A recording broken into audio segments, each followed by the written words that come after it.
Hello and welcome to the PocketGamer.biz podcast week in mobile games, where we discuss the week's news and provide some insights. I'm Craig Chapple, head of content at PocketGamer.biz. With me today, our deputy editor Paige Cook is back on the show. Good to have you back. Good to be here.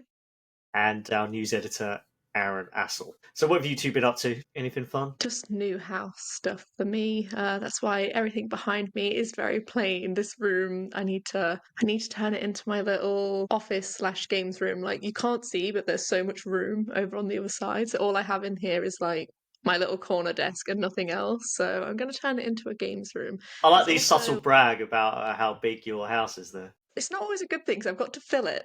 Otherwise, it just looks like just empty space. So I'm going to figure something out. But my cat is very attached to me at the moment. So he's in the chair behind me. That's why there's a random chair in the background. Because since we've moved here, he's always quite needy, but now he's particularly needy. So I'm hoping he sleeps through the podcast. Otherwise, there's going to be a cat on the desk. So I'm hoping that's he very stays sweet. in that little spot. He's so cute.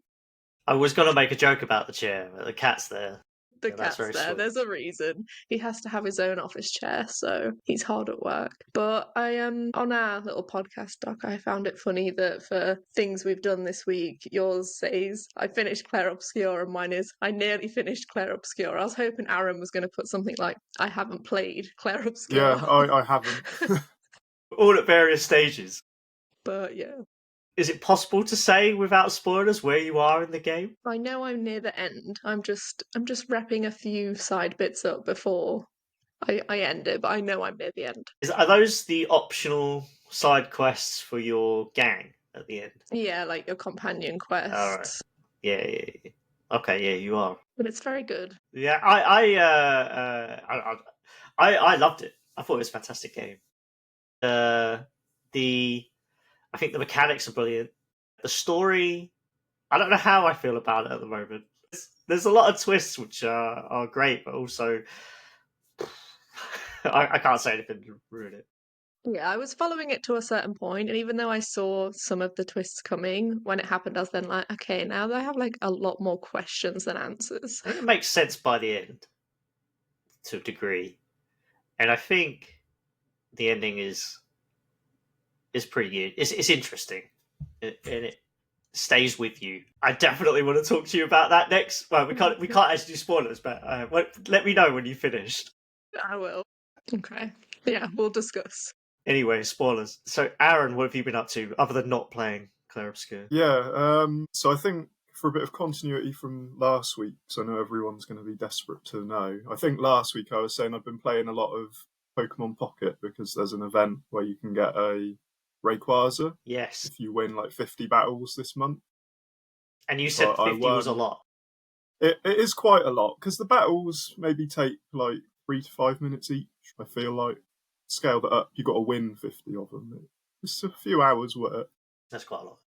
Anyway, I finally did it last night, so I can finally rest and just go back to opening packs for a while and not actually battle with the new card that I've finally received. Probably the idea of that is to form a bit of a habit, right? So that you enjoy it and you continue doing it and you're just like, nah, I'm done. I think the battles are quite fun, but I think I've just got too much else to play that it's not high enough on my priority list most of the time. Like, I'm still playing through Xenoblade, which has been like 2 months of being my main Isn't that like a 200-hour game? Yeah. It probably will be for a while. But yeah, I mean, yeah, the Pocket event thing got me building more decks to try out. So it was a good thing ultimately, because I played the battles quite a bit when it came out and then kind of stopped. So I've got so many more cards now from the expansions. It was quite fun to go back and actually build some newer decks to play with. Nice. So, I think it was a good event overall. I would have preferred if they didn't give me a time limit on getting the cool card. Just done it a bit more gradually. But again, I guess the point is to, as you say, try and get that habit forming. And as for myself, yeah, as I've just discussed, playing Claire Obscure. And I have this thing where I'll like play. There's some games that I just play all the time. Kind of stopped playing StarCraft a little bit, but I still watch videos. I'm obsessed. And I play Apex. But like, I'll get really obsessed by a game. So that was Clair Obscur, and I was playing it like every evening, looking forward to it. And then earlier this year, I had it with Aliens: Dark Descent, which is a brilliant game. There's some major bugs in it, which can be frustrating. Yeah, a bug stopped me from playing that game. What happened? This was literally at launch. I got it like straight away, and I was doing a mission, and all of my people just got stuck, and then they all died. So I was like, no, that I can't do it anymore. But I knew because it was early, I was like, you know what, I'll come back to it in a few months' time when they've patched some of it. And I haven't been back since. But if it's better now, I will go back to it because I really enjoyed it. But it was just like all of these characters that I built up, they all died. One time, I remember walking around, I'm like absolutely terrified, and then I was like, "Hang on a minute, there's only 3 of us. There should be 4 people here." I was like, "Where's the other person? They're not dead," and they were just nowhere to be found. I think they were in a wall somewhere, and that was it. Like they wouldn't die, but obviously they would not get to the end of the mission. Yeah, so there were some bugs. Anyone listening, it is, Paige, it is a very good game, I would say. And to my point, I'd get obsessed with these games, and then once I finished it, I'm like, what do I do now? I was like, it feels like too much to jump straight into another game. Anyway, we'll get on to the news. As usual, a few shout-outs. Pocket Gamer Connects Barcelona, June 3rd and 4th, so that's very soon. PGC Summit in Shanghai, July 30th. I should be at that, but I need to get my visa sorted, and that is a process. They're like, call up, you have to like, get in contact with the embassy if you're a journalist. It's like, okay, no one answers the phone, and no one responds to the email, so I guess I'll just fill out the form and hope. So I might be there. PGC Helsinki, October 7th and 8th. PGC Jordan later this year. Mobile Games Awards at Gamescom. Right. So we're going to get on to the news. Obviously, the big story of the week is Fortnite is back on the App Store, finally. So 5 years ago now, just under maybe. Obviously, Epic Games decided it was going to start this campaign against mostly Apple, but also against Google. And then they had that famous video based off of 1984 with a big apple on the screen, if anyone remembers. Also kind of reminiscent of Half-Life 2, which I guess is reminiscent of 1984. So that, and then so they put their own payment system in, and obviously that was against Apple's terms. Instantly got banned, and here we are 5 years later. It's back. The court case is still going on, don't forget. But it's been a very interesting week. Say, what was it, 2 weeks ago? Something like that. The judge basically upheld the injunction, as we spoke about on this podcast. I think for the past few weeks, we'll probably talk about it every week from now till the end of time, and kind of called out Apple's anti-competitive practices, said they have to immediately stop anti-steering and allow developers to put link outs to their alternate payments. Epic submitted Fortnite for review, and then Apple just didn't do anything with that, so effectively blocked it. But they did tell Epic, like, well, if you want this, you could not include the US basically in your update to the game, and you can have it available, I think, in the EU. And Epic was like, well, that's ridiculous. We're not doing that. So I guess Epic's sort of slant on that was, we can't release it at all now until Apple does it. So they get back in touch with the court. One other thing that Apple was saying was that actually they had terminated Epic's account when all this kicked off. So I don't really know what's happening with that at the moment. That doesn't seem to be part of this case anymore at the moment, but maybe it will kind of rear its head again. But Apple did mention it. Then the judge, upon, I guess, receiving Epic's complaint about upholding this injunction, because Apple is appealing, it wants to stay, so that's why it was saying, well, we want to wait to see what the judge says first. This absolute legal tomfoolery. And so the judge was like, okay, well, Apple, please tell the court why you think you have the legal authority to ignore our request. And don't forget, it was a very scathing assessment from that judge. Basically said there's kind of no recourse. You have to immediately accept this. And then Apple didn't. And they summoned I can't remember the exact word, but the representative responsible at Apple for complying with this injunction to say, well, why not? And then they might have to appear in court. Immediately, Apple was like, oh no, okay, we've tried. Once again, we've got a bit too far, or a lot too far. And basically got an agreement with Epic to release Fortnite. I guess now that means for everyone, kind of officially, that for now, pending appeal, anyone in the US can put these link outs. Really interesting that Spotify was one company that has submitted like a document basically as part of Epic's case to the court, like supporting it, and they've basically tried to show that their iOS revenue has been going up since this decision and since they've implemented iOS payments to their own store payment system. And they said like Google Play revenue in that time has remained, or Android revenue has remained kind of level, and App Store revenue has actually gone up like progressively, like significantly. And so they're saying, well, this is kind of proof that I think basically that they were being stifled in their business, right? Xbox has also done the same thing, but they're still not releasing the store. I think they're basically worried that if they release the Xbox Mobile Game Store, that if Apple is successful on appeal, which it might be, then all these rules suddenly get reversed. So Xbox has this store, and then Apple changes its mind. It's like, well, okay, but now it's not really actually financially viable for us to do properly because they won't be able to link out to actual payments. And they don't want to take a 30% cut from Apple because I guess that would be Apple takes its 30% cut, Microsoft still wants its own 30% cut. I don't know the maths, but I think that means then developers make like 49% or less than half of their revenue, which is obviously untenable. I think the last thing I guess I want to add on that is I'm very dubious if the Xbox Mobile Game Store actually exists in any final form. There's yet to be still, unless you count a Microsoft executive, so Sarah Bond, actually talking about it as an official channel announcement, which you can, but otherwise, other than like at Bloomberg Live and another conference, I think there's still yet to be an official announcement of this. And I remember at the time it was announced, developers were like, I don't really know what's happening. It's like there didn't seem to be, and kind of still doesn't seem to be a very clear idea of what it is. So I am dubious. I feel like it's an excuse that Microsoft can put out. And if tomorrow it was like, okay, for now until the end of time, Apple has to do this, I don't think tomorrow or the day after Microsoft's suddenly going to release this store. They might prove me wrong because I don't know, but I'm just dubious. Anyway, so that is obviously the massive news. We talked about its potential impacts a couple of podcasts ago, but huge, right? Companies can now make a lot more revenue, which could mean a few things. Perhaps that's more money to spend on UA. Perhaps that's more money to scale up a business. Could mean loads of things. And then there's a wider impact on the industry. We talked about market intelligence before.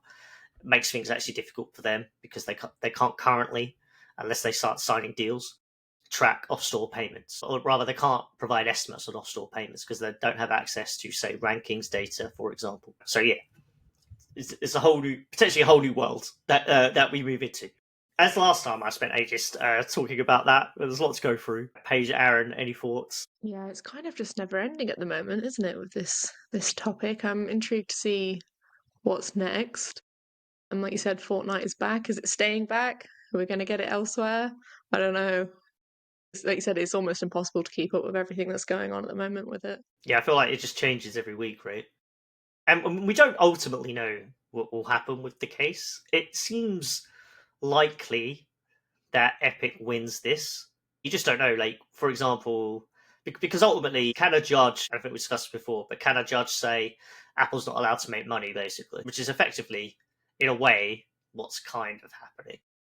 Although, I think, but then on the other side, I'm sort of arguing with myself now. But then the other side of that, it's like, I guess there should be competition, basically. And I think it's still unreasonable to think that all payments suddenly will go off the App Store. It will still be a very lucrative business for Apple, but it just has to compete now. So anyway, that's the big news of the week, I'd say. That's the big Fortnite news. So, Paige, what else have you got? I wanted to talk about, rather than a newsy thing, I wanted to mention a Mavens that we ran this week. So kind of ties in a little bit about what we were just discussing with the Apple stuff, because it is a comment that comes up. We asked some industry experts their thoughts on launching a new game and whether or not that's harder now than maybe what it has been in the past few years. And we also asked like some advice for launching a new game in 2025. And The general consensus was that yes, it's harder to launch a game now. Some were kind of saying that maybe more so now than ever, which obviously isn't great if you want to launch a new game. I would say sort of the main takeaways, sort of just like plucking a few comments out that stood out. I would say most people mentioned that essentially you need to launch with a very clear market strategy. You can't just unfortunately have a great game, launch it, and it's job done. You have to have very clear ideas of what you're doing, because it's just so competitive. And then on top of that, there's obvious changes, higher costs, higher player expectations, and you're not just launching a game that is competing with every other new launch. You're launching a game that has to compete with these that some games have been around for a decade more. And kind of how we discussed at the beginning of the podcast, I think a lot of gamers, we tend to like have a cycle of games that we go through. Like I know I do. I'll have maybe 3 or 4 games that I'm playing, and if I'm going to drop one for something else, it has to be worth it. So there is there's just a lot of competition out there, but it's not all negative. They did sort of make some comments that there are, even though there's some bad changes, there are good changes, such as the Apple thing we were just discussing. Obviously for a lot of people, that is opening a lot of doors. It makes it a lot easier for people to reach their own users in a much more direct way. So that was something that was mentioned quite a few times. And other bits, I think 2 or 3 people sort of commented on having established IPs, not necessarily your game already being one, but whether that's through partnerships, collaborations, that type of thing. So there was quite a bit of talk on that. And then one thing that came up a lot was just a studio's relationship with its players, reaching out on sort of like having discords and things like that, and having a really strong community to sort of foster better engagement from them was something that a lot of people mentioned. Yeah, it was interesting. Like I said, definitely the consensus was that yes, it's harder to launch a game at the moment, but it can be done, and it can be done successfully. It's just more competitive. You have to have a good action plan. But yeah, do read the full article, because there is some good insights and some good bits of advice in there. I think, well, I'm not the one making games, but like I've heard this for like years, and I remember a few years ago, one very well-known industry executive said now is the toughest time ever to launch a mobile game, and then they kind of pivoted their business a bit as a reflection of that, still doing mobile. And slightly different, but I asked the question to Paul Gouge, who was the Playdemic co-founder for Golf Clash, so massive game bought by Warner Brothers just before the launch. I heard in a podcast that I think that they sort of renegotiated that acquisition a bit because Golf Clash was so much bigger a success than they thought it would be. So it was almost like selling the company for like pennies on the dollar. So I think I don't know, I think there was some sort of renegotiation on that. I can't remember the podcast's name, so apologies for that. But anyway, he was saying that I put the question to him, like, well, why launch studio now? Because he's now doing fourth company. And he was like, well, throughout my career, I've always been told it's the toughest time. So, the last time I was at PocketGamer.biz, so I was there here 2016, 2019. What was one of the biggest challenges? Rising user acquisition costs, like just rising costs in general. And obviously, if that keeps happening, then it gets a lot worse. And I know it is different now with like IDFA, etc. But I guess it's always the toughest time in a way, and people generally find a way. I think the quotes there's a lot of great quotes in this article. Clara Zane had some really interesting points. So I'll read just a couple quick paragraphs. She said, product first, business second. Monitor ARPDAU, retention, day 1 to day 90, monetization balance. If you're unsure, test outside tier 1 markets, ask for benchmarks, be obsessive with your analytics. I've seen profitability at scale from games launched as recently as December 2024. That's proof the post-IDFA apocalypse is overhyped. It's not a crisis of attribution, it's a crisis of execution. Whether you agree with that or not, I think it's a really interesting point, and it is true that we have seen games that have launched very well. From big publishers, largely. I guess the real question is whether the smaller publishers, how challenging it is for them, which they do go, as you say, they do go into some detail on that in the article. So, yeah, really interesting takeaways on I guess, where mobile is right now. So, Aaron, what stories you got? First up from me, Square Enix's financials have been revealed. and their net sales were at a 5-year low this past fiscal year, so they're down 9% year over year to about 2.2 billion. It's obviously not great news for Square Enix. They seem to have been struggling for a few years now, but on the other hand, their operating income and profit were both up quite considerably, despite net sales being down this year. Operating income was up by almost 25% to 280 million, and profit was up 64% to 168.4 million. So obviously those are good results. Their net sales are still down quite a bit. What I thought was particularly interesting, and to bring up here on the podcast, was Square's comments about its performance, and in particular, they partly blamed, quote, intense competition on mobile in Japan as one of the reasons for the falling net sales that they've recorded. And they basically said that players are desiring even richer game experiences. And, quote, a familiar list of titles has continually dominated Japanese gamers' time, which Square has argued reduces the odds of new games succeeding in the market, which I guess ties into what you were just talking about, with it being kind of harder than ever. I thought it was interesting that they would say that this familiar list of titles keeps basically attracting Japanese players instead of their own games getting those players. Yeah, again, kind of ties into, I think we've discussed before about Square having a habit of launching games only in Japan, particularly on mobile. Again, the financials noted, like Ember Storia came out end of 2024. So they said that net sales went down on mobile despite Ember Storia coming out. But again, it was a Japan-only game, and then they're also saying that Japanese players are just playing kind of a set list of games anyway. So it once again points to, I guess, either trying to make something that does reach those players or actually trying to roll things out more globally. I think it's kind of funny just blaming competition, because you're just sort of blaming yourself, right? Like, it is their job to beat the competition. It's the whole point of this whole thing. But they've had successful games, and they just haven't been able to, I guess, make them last as long as they wanted. Whereas as a massive assumption, I'm going to guess some of these games. Obviously, Pokemon Pocket, I think, it's done well lately in Japan, but the other games are probably Monster Strike and Dragons. If it's still a big game, like Knives Out from NetEase, and they've all done an excellent job of just revenues for some of those are way down from their peaks, but they've still done a very good job of making them still some of the most lucrative games around. And Square Enix maybe hasn't been able to do that with some of its games, and so it's kind of needs to figure out a way. And to your point, their whole strategy, wasn't it, like to make global facing stuff, and then they keep announcing a country specific games like Ember Storia.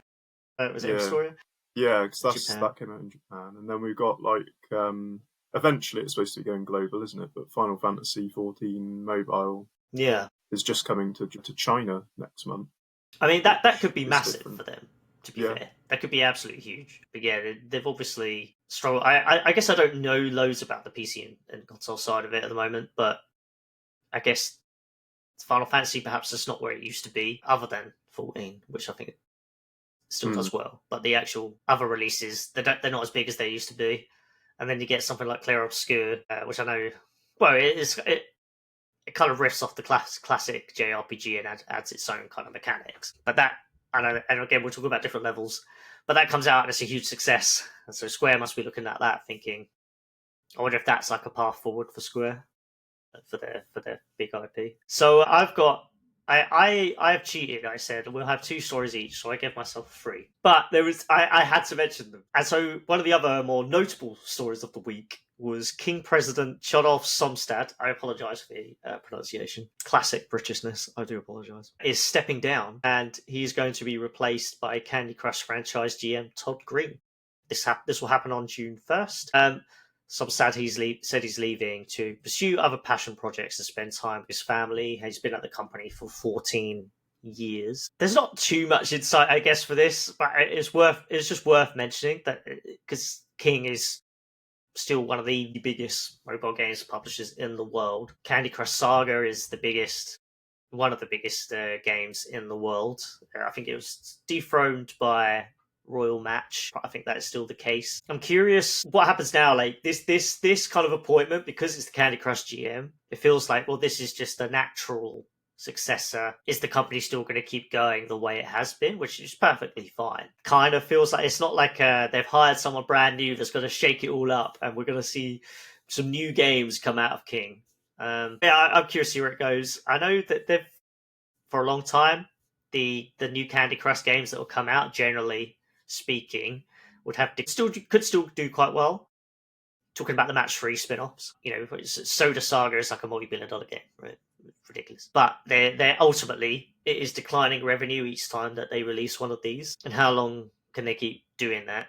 And I wonder if they've already kind of hit that mark where they can't really do that successfully anymore, especially to the points of launching a game now is very, very difficult. All eyes on Royal Kingdom, I guess, if that's how you do it with a celebrity marketing campaign. So yeah, I wonder if there's going to be more focus on new game development. They've done Solitaire, which I think has been a bit of a failure, especially if you compare it to Superplay's Disney Solitaire, which I think has already outperformed it.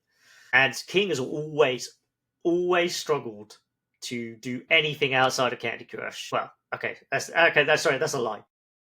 Casual games, it has done some successful games, right? Farm Hero Saga, ultimately successful. Bubble Witch Saga as a franchise, I think it's done well. Like it's never broken out of casual. It wanted to do mid-core, you just never hear of these titles again once they're announced. I remember they famously announced they were going to do a big Call of Duty game, I think from a Sweden studio, did the announcement, and then you never heard of it ever again. So I just want to where they go from here, because they did they basically soft launched the games and then told us we're just testing. It was, what was it? Do you remember? It was Solitaire, and then there were two others. I think Blast and Match 3D, I want to say. I think those were the games, if I recall. Blast was definitely one of them. Yeah, I think Match 3D was definitely one. So they tried those, two of them failed, one went to launch. With respect to the team, good game, but like it just hasn't really hit the mark. Especially if you're making Candy Crush Saga, which is making billions. It's just not been able to do that. So I think this is just we'll carry on as we are and make major changes. They don't need to make major changes, at least not in the near future, I would say. Any thoughts? My next story is about a Call of Duty, so maybe King should have tried their hand at a Call of Duty. You go, actually dive into your story right now, because that wouldn't be true based on this story. Yeah, that's true. Maybe they dodged a bullet. There's so many puns here, and I'm honestly not trying to do it. It's just happening. But yeah, my next story is the Call of Duty Warzone, which came to mobile in March of last year, so not long ago, really, in the grand scheme of things. It's been pulled from both iOS and Android app stores, so the servers will sort of remain live for now. So if you've already got the game installed, you can keep playing, but there'll be no new content, no updates, and you can't spend any of the real currency anymore. So whilst it is technically still playable, it seems clear that eventually, that game will essentially cease to be on mobile. And they stated the reason for this being that the game's just simply not met expectations, and it hasn't landed on mobile the way it has on PC and console, which I assume you would know it's not going to. I would assume a Call of Duty game is always going to be more popular on PC console. But whatever, obviously, benchmark that they hoped it would hit, it's obviously not hitting that, which kind of just shows that even some of the biggest names, they can still struggle on mobile. And I think for general, with shooters on mobile, they've faced some challenges this year. Certain titles do well, and a lot of them have been for a very long time, so you'd still say they're successful, but there's still been some slowdown in that sense. But again, then there's always contrast as well, because I know this week we did a report on Delta Force, which surpassed 100 million in gross player spending, so it can be done. It's just it is tough. And obviously Call of Duty does still have, so there was Call of Duty Warzone on mobile, but then there's also still just Call of Duty Mobile, which is still a thing.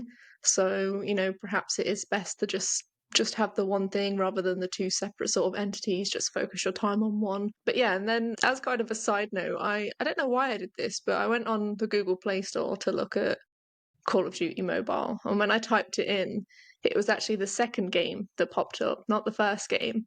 And the first game was a sponsored ad for Delta Force. So I'm sure they love that. Anyone that's now thinking, oh, I'll go and download normal Call of Duty Mobile, the first thing is just this big banner for Delta Force. And it looked like it looks great. So if I was going to download it, I probably would have clicked that one first. So yeah, maybe not great for them. I know it's by design. It's not broken, but that is absolutely how these stores are broken. That the first thing you search for isn't what you search. Sorry, the first result isn't what you search for. I hate that so much. It's awful. So it was second, but the one for Delta Force was like much bigger and it had like pictures of the game, so it looked great. So if obviously you're looking for a shooter and then you see this game first, I was like, it's just ironic that they've just essentially lost Warzone. Delta Force is kind of doing okay right now, and that's the game that pops up at number one rather than the game you type in. I was gonna say a bit on Google Play, it does it differently, but actually, yeah, it's PUBG Mobile, and then actually the second result is Call of Duty. I thought it was going to be like the first four results are the game you're searching for. And then below that, more sponsored stuff, Delta Force is on there. My thoughts about this is that it always appeared to me, I don't know how true this is, that they already had a successful Call of Duty game on mobile that was making loads of money. Super, like, people loved it. And then, but they made that with Tencent. And so they had to give a revenue share to them. And so it always felt like Call of Duty Warzone Mobile didn't really have its own identity other than being called Warzone, because I believe there's a battle royale in Call of Duty Mobile, if I remember right. And so yeah, I think so.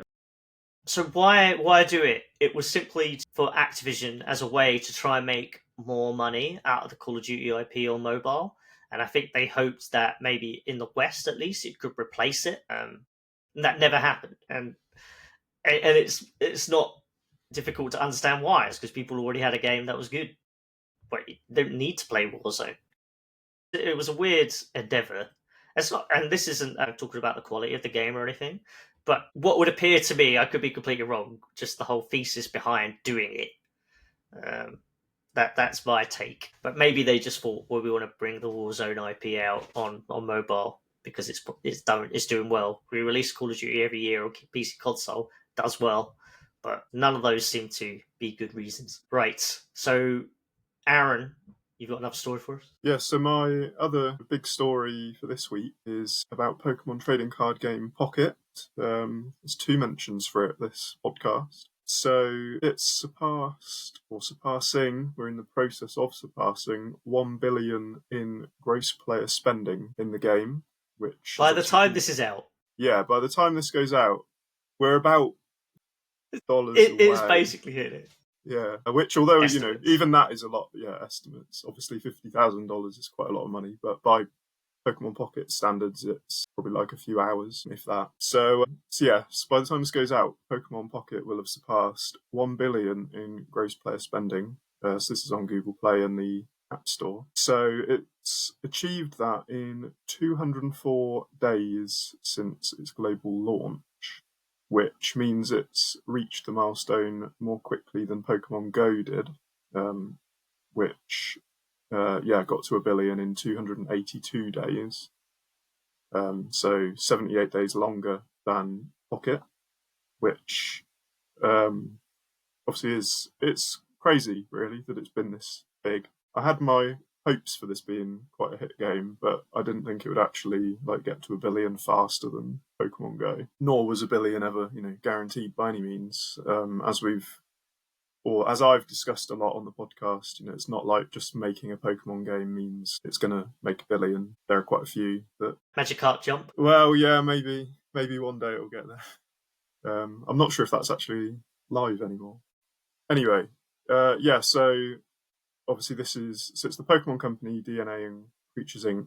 They released Pocket back in October 30th. It very quickly, got a lot of attention. It got 10 million downloads, and so officially it got 10 million downloads within its first week. At Magic, estimates say that it made about 40 3.5 million in its first week, and then by the end of its first 30 days, it was already well on its way to 250 million.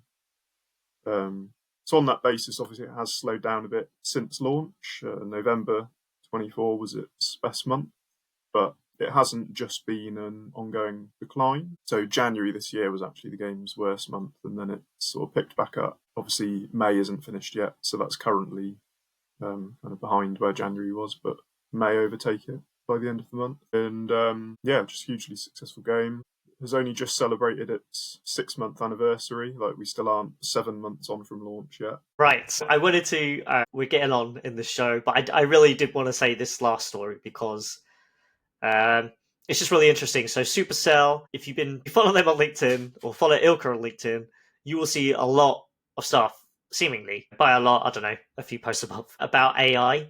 They're really into it. I think they've done I think they've had a few people at the studio doing AI, maybe like game jams or something. They've done a pilot AI innovation lab at their Helsinki HQ, so they're really on it. And they've just put a job listing out for an AI innovation lab program leader in San Francisco, and so they're basically going to open a new space there. I believe they already have a California studio, which, if memory serves, I didn't prepare this, it's a console developer, potentially, or PC console, something like that. Anyway, I guess this is separate. So they're hiring for that. They're opening a new space. So they're really doubling down on it. And the job listing literally starts with, and this is a lot of marketing spiel, so I apologize. Revolutions surprise and unseat incumbents. That's what makes them revolutions, not evolutions. AI's impact on gaming, brackets, and the rest of the world will be a revolution. And then they start quoting, no, it's just language pattern recognition. Why would someone play something made by AI? AI technologies can't ever make fun gameplay. And then they say, the list of doubts is endless. We are not doubters. 15 years ago, Supercell emerged from the belief that something special was possible in the realm of games, entertainment, and mobile phones. We believe again that something special is possible again. Get an editor on that. This time with emerging AI technologies. So very bullish on the whole AI thing. I guess specifically what it could do in development, right? There are studios now using it for ad creatives and marketing, etc. And we hear Adjust just launched some AI-powered tool. AppLovin puts a lot of its success down to its kind of machine learning and AI, and Supercell wants to get in on that action with its game development. We'll see what happens. On the subject of Supercell, just to jump back in, there's been too much news this week. We haven't mentioned the Clash Netflix show. Oh my god, I'll be honest, I forgot. So that's Clash. The thing. Yeah. There were some details. There's like a famous showrunner on it. I can't remember who it is.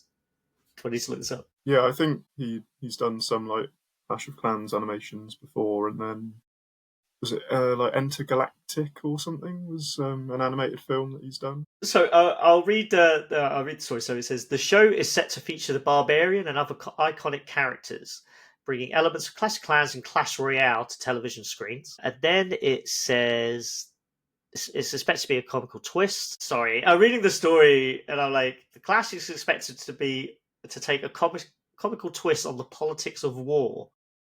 I assume they don't mean a real take. Yeah, probably not real war, hopefully. That would be wow! Imagine like a proper serious like undertone to the show. Rob Weiner has been confirmed as head writer. Previously did Arrested Development and Futurama, so that's pretty cool. I love Futurama. Arrested Development, I love the earlier seasons. I'll put it that way. Yeah, we did a story not that long ago, the last few months, about they were hiring for a transmedia person to basically negotiate, I think, these deals and or at least seek out opportunities like this. So I think we said before that they've got their fingers in a lot of pies at the moment. They're basically doing everything, and then they rebranded. They rebranded their investments, whether that means they're just carrying on as usual and they just thought we'll give it a lick of paint, or that signaled more investment. But yeah, there's a lot going on at Supercell. Not just game development, boat games coming out. Cool. Right, I think we're going to end there before we think of another story. So thank you everyone for tuning in. As always, thank you Paige and Aaron for being on the show. And we'll see you all again next week. Have a good weekend. Goodbye.